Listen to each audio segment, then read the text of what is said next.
So today we're going to talk about the elections because we feel like it's something that we have to comment on.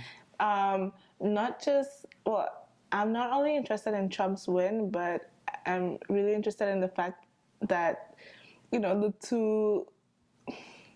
the two choices were very, I don't know. We're very horrible, like straight up, like. You know, he said it. Yeah, it's like a choice between the lesser of two evils, but why do we gotta choose between two evils? Right. I feel like when you have two criminals and you have to pick one of them as your president, that's a very hard choice. And just like on one side we have Trump who's talking about deporting people, and then on the other side we have Hillary who, like, sure, she was the better choice, but a problem that I had was a lot of people voting for her because voting for women is a feminist choice, and I feel like that's not what feminism is. Yeah. Feminism doesn't mean you're going to pick a woman over a man. You like, that's not justification enough. I know it felt a lot like it was just choose me because I'm a woman. Wouldn't it be great to have a woman president? While rather feminism's like women are equal as men, so we should consider her just as equal. Look at her policies and view her as an equal candidate. Simple, view her as an equal candidate as a man, rather than just like, it's kind of weird. It's kind of like reversing it. She's like, I'm a woman. Wouldn't it be great? And like your little daughters will look up to me. That's what also really besides the point, though. Yeah, because a lot of journalists were saying that with Hillary, if Hillary won, you know, all the little girls around the States and possibly the world could, you know, look up to her and be like, I could be in that office one day. Yeah. And I feel like if you're raising kids, even if girls, boys, you should raise your kids to already expect and want to be in the office one day, and not just because there's a woman there now. Like, that's me, but... Yeah, I feel the same way. I felt like a lot of it was almost like a TV show, like very sentimental, trying to play into your emotions, rather than just like, you should have told, like, they should be like, yes, she's a woman, but look at her policies, look at what she's saying, rather than just like, I'm a woman, you should vote for me. Like, that's, I don't know, it's weird. It's weird. I'm not an expert in politics, but this election, it was just a show. It was for like ratings, basically. Yeah, and it's just at some point when it was down to Hillary and Trump, I felt like it was like a high school presidential, you know. Yeah, exactly. Like, you saw the videos that Hillary did against Trump, and then whenever Trump would comment on them, it just felt very like childish. Yeah, it was very childish, and we were commenting on Trump's small hands for the longest time, and all these comedians were making jokes about it again for the longest time. And when you think about this being the strongest country in the world, we didn't take it seriously enough, you know. And I understand that at first we were all surprised that Trump was in the race, and we were like, haha, don't never wake up. But to me, at the point where he became nominee, I was like, I'm out. Like, this is not funny anymore. Do you realize that there's a 50-50 chance? Yeah. But this is where we are. Yeah, that's our fate now. Yeah, but speaking of policies, how do you feel? Like, I don't even know. Like, how are the lives of Black people as well as other minorities endangered now that Trump is what he is? You don't even want to say it. No. You don't want to say it. No. Well, the president-elect Trump. Whatever. Yeah, but just based on his comments, and I think like a person of color, they gotta be fearful. Like, even if you live in the States, even like people outside of the States, you gotta be like, come on, like, how could you vote for a man who's been saying stuff like that? Talking about like Muslims, you like deport all of them, or just that Mexicans are like rapists, and like so he said like, oh, the Mexicans that come into our country, they're not the best. Like, they're rapists, they're criminals, they're saying stuff like that. So it's very dangerous, and there's been proven that right after he was elected, like, hate crimes definitely went up. And because if your president can say stuff like that, then you kind of feel, even if someone was harboring very like racist, or even just like it's like thoughts that other people were different feminists like inferior, whatever, they feel almost now justified to say whatever they want because hey, my president said it. Like, it's okay now. Like, and I feel that the fact that what Trump is now, the fact that he is endorsed by members of the KKK, by the leader, and I don't know. I feel that when I was growing up, I heard about the Ku Klux Klan, but I heard about it from the context that this is something that happened and it's in the past. But, like, no, you can't have your president being endorsed by a group of people who went... A hate group, yeah. An extremist hate group who were harming and killing people because of the color of their skin. Yeah. Because... like, the KKK didn't change in the past how many years, right? So obviously... It's just that I don't know. But it's just really messed up because I feel that even, not only in America, like even in here in Canada, Montreal, like we are feeling the effects of it too. Because last week, Sunday, like there was a the Muslims on our streets on St. Catherine, no, de Maisonneuve, they were protesting. They're like, we're protesting against stuff that Trump says about Muslims. And we just want to show that we're not like that. We're peaceful people when he's saying is like ignorant. So even in Canada, like the words that he said prompts like a group of like Muslims there to like, they need to go out and like to tell people like, yo, we're not that. That's crazy. But the mere fact, that should be almost common sense that no Muslims are not gonna like kill you or like there's a small group of extremists and even they themselves, like ISIS themselves, even hurt like Muslims too.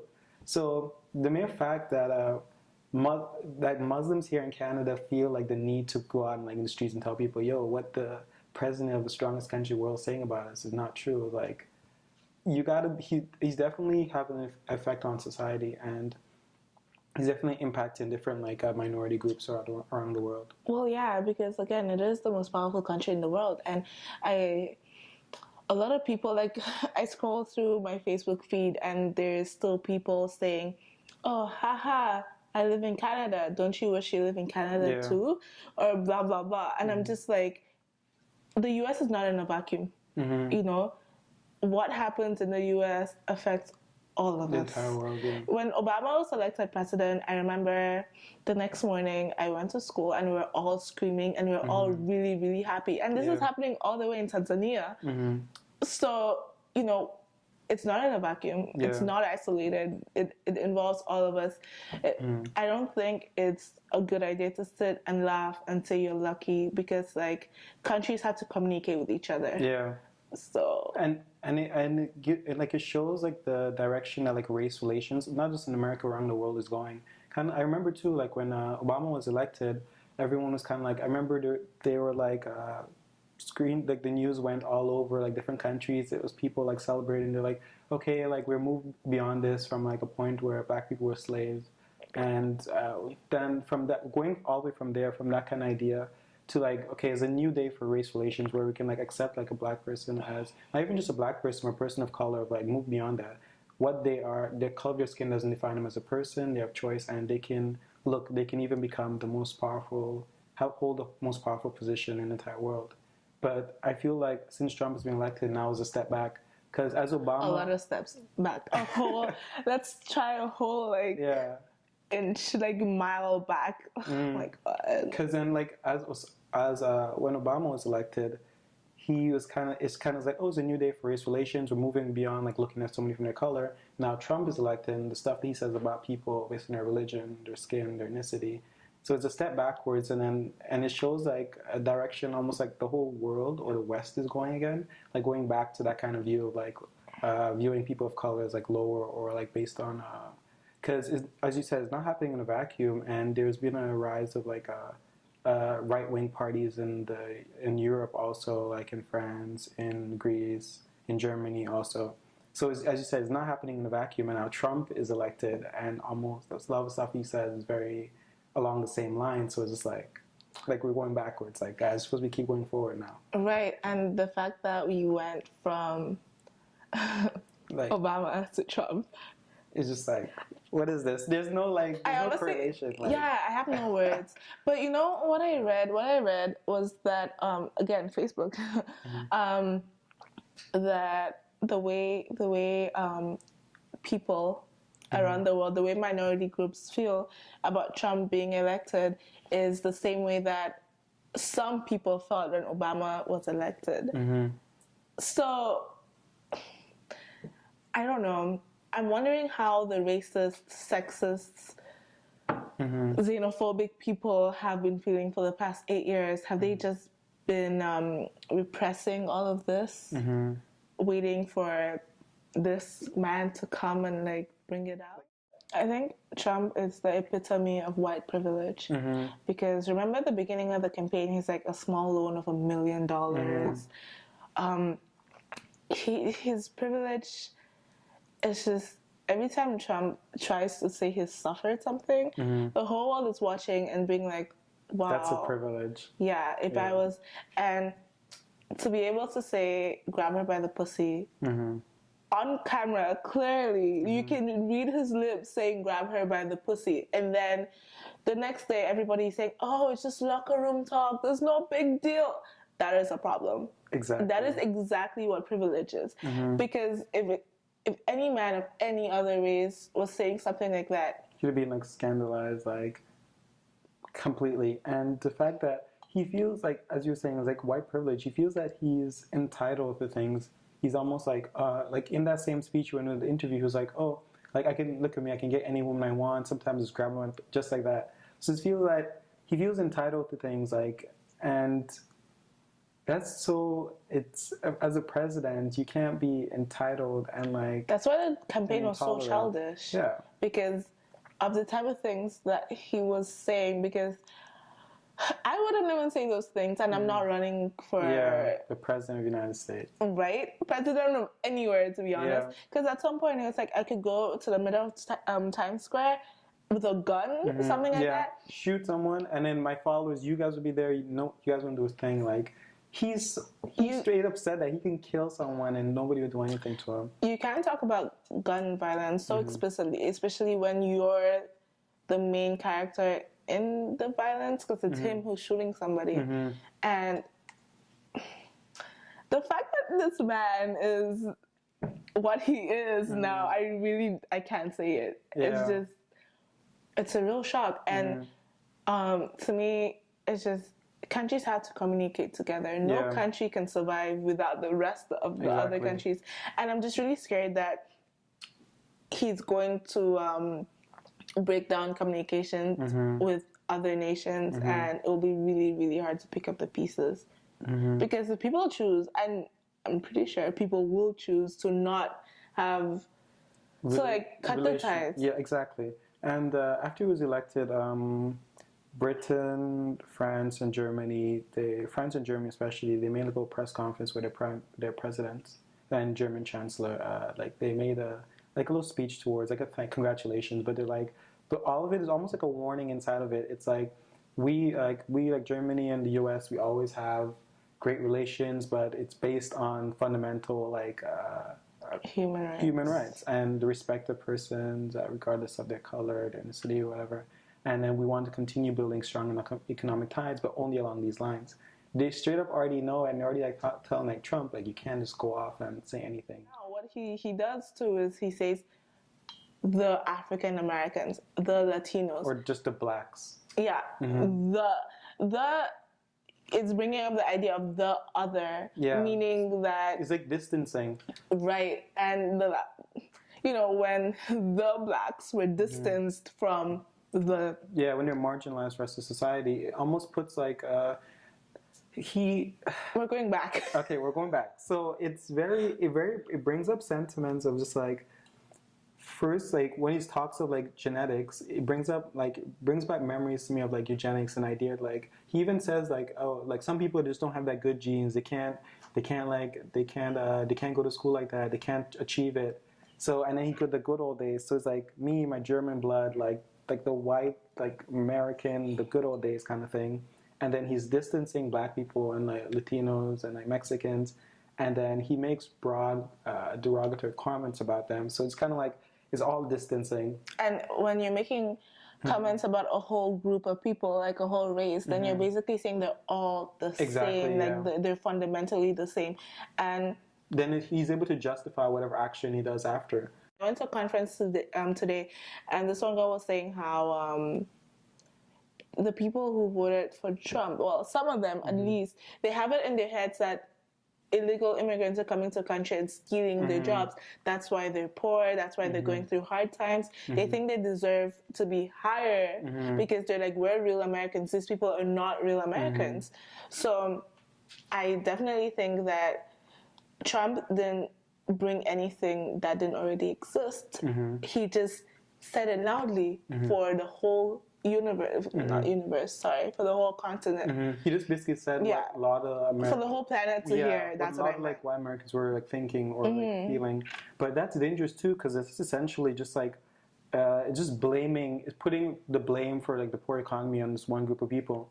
And that's not even the truth. It's not the immigrants' fault why like the economy is doing bad. And it's actually the whole middle class as a whole that's shrinking, and the 1% just only profiting. And the mere fact that he's just blaming them is like, oh, it's all their fault. Like, they're the one taking your jobs. But the jobs that the immigrants, the illegal immigrants are doing is not good jobs that Americans want. It's like a lot of them, too, is being exploited. They're getting paid way less than minimum wage. The hours are long, and they can't really complain about it. And so it's just that, and without these people providing that doing all those low wage jobs, like, a lot of things wouldn't be as cheap. So election night, there were a few events popping up on Facebook called like Boat Party Back to Africa, like Trip Back to Africa.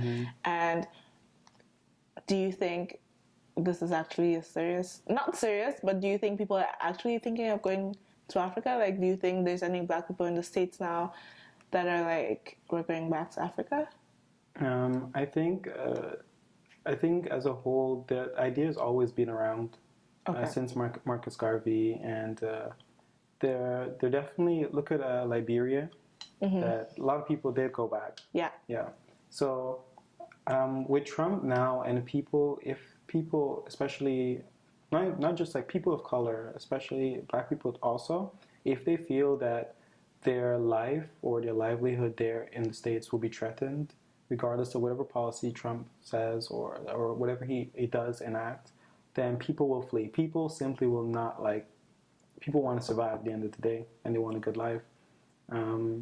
There's been lots of jokes about it too, like, oh, I'm moving to Canada, in the community, see it, my cousin, my friends, all people is like, I'm moving to Canada, or I'm going back to Africa, or like. But the Canadian immigration website did crash because people were legitimately looking into trying to come to Canada or get out of there. So I think that the idea of it is definitely more in people's minds, and then people even in the jokes, it's not just jokes happening in a vacuum. Jokes come out of something. There has to be a little bit of truth in it. So one example of this, how the website did crash, people was legitimately looking into it. I think people right now, they probably wait, but depending on the policies that Trump does enact, but judging from his speeches from before, then people will probably most likely start going back. But I don't believe it's going to be on mass scale, but it just depends on how serious the policies that he does enact and how much it threatens people's livelihood. When you talk about people going back, though, in the States we have West Indian Black people, we have African Black people, and then we have African Americans who are American Blacks, basically. Yeah. So when you talk about going back, who are you talking about? Because me, as an African, going back to me, I'm literally going back home. I know where I'm going. Yeah. But what do you think any American Blacks are gonna go? I think, but even that in itself is problematic too, because it's difficult because their history and their ancestors being erased. So trying to go back to Africa is not just simply I'm just go back there and then I will just it's gonna be good living. Everybody's good. I already know where I'm going. You have your family, you have friends. You're okay. For them, it's gonna be. It has to be extreme motivation to make them want to go back, because it's completely restarting, completely migrating. But all in all, Trump is what he is now, and we have to cope with it. And some of us have to accept that Trump is the president-elect of the United States. Are you talking to me? Yes. Yeah. Well, you know, Trump is what he is, but I don't know. I just find that this is something that we have to live through. Yeah. Again, I know a lot of people are in shock. I am still in shock. I don't think I'm gonna call Trump by his official title till like 27, till January, till he walks up there. When you see him like being inaugurated, then like you're like, okay, this is really happening. This is the state of the world now. I don't know for better or for worse, but I don't want to say I have hope just because it was Trump or Hillary. So I'm still hoping something will happen. But at the end of the day, I find that I honestly think we should stop joking about this because it is real. It has happened. At this point, stop thinking about Trump's small hands and start thinking about the stuff he's going to do to the country and the rest of the world. And the stuff that he has said. Right. And how he... You know, democracy. The state of democracy from this point forward. But it's important just to know that whatever is going to happen is just that the race relations, just like relationships between the United States and with minorities and on like sexism too, it has definitely been affected just by what Trump has said through his campaign until now. I personally think that we can pull through just because this is not new. Yeah. You know, and this oppression is not new. It even existed under Obama. Obviously, Obama was not... He was working to fight against it. Yeah, he wasn't promoting it. Yeah, but... But the fact... Yeah. We've had worse. You know, when America was great, we've had worse. So I feel like we will get out of this. Obviously, the fight is not getting any simpler. It's just got a little harder, but just knowing the fact though with technology and just that we're as a community, as people, as a whole, I feel we're way more conscious and we won't stand for in the 60s when a lot of when Martin Luther were all fighting for human rights and equal rights for black people and also for women too, is the fact that it's not so much where like we were kind of like a voiceless population. We're there and we were being oppressed, and then we had to fight really hard to make sure everyone to be able to know that struggle we're going through with technology and we're conscious of it. We know where we come from, and we know hell no, we ain't going back. Hell no, like trust me. And just the fact that other people throughout the world they recognize that the stuff that Trump has said, what's so problematic about it. And they almost already start limiting him, like, yo, you can't be doing stuff like that because we won't work with you. And you can't be inciting violence and hatred against different groups of people. So I feel that if he goes and tries to do something like that, or whatever policies enact that are incites like hatred and violence, it's not going to be an easy, simple little fight. It's going to be crazy. I honestly think we're going to pull through. I mean, it sucks that this is the state of the world, but human beings survive. We're survival animals, right? And it's not the first time we've had to deal with this fight. I think it just comes as a surprise that we thought we moved on from this. Yeah, exactly.